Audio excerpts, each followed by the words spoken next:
Donc, pour ceux qui veulent faire le jeûne, on dit si tu veux prendre un long jeûne, ne t'y lance pas immédiatement. Commence par manger un peu souvent et cesse de manger progressivement.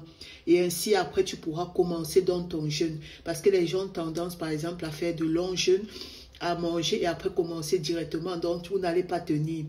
Tout petit, vous diminuez, et puis après, avant de vous lancer dans le jeûne. Il faut cesser de boire des boissons à base de caféine avant de débuter un long jeûne, afin de vous débarrasser des maux de tête avant le jeûne. Il faut boire de l'eau tiède au lieu de l'eau froide. Et ne bois pas trop d'eau d'un coup.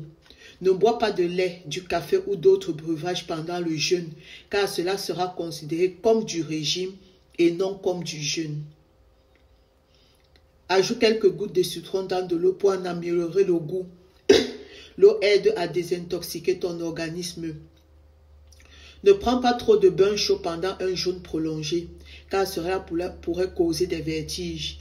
Toutefois, prends régulièrement un bain pendant ton jeûne, car le jeûne fait que les pores sécrètent des impuretés, causant ainsi des odeurs corporelles. Ne fais pas de travaux intenses ou trop d'exercices physiques pendant le jeûne. Si c'est un jeûne sec, un peu comme le jeûne de Esther, qui est 3 jeûnes sans boire, sans manger, ne fais pas plus de 3 jours sans boire de l'eau, sinon tu pourras endommager ton organisme.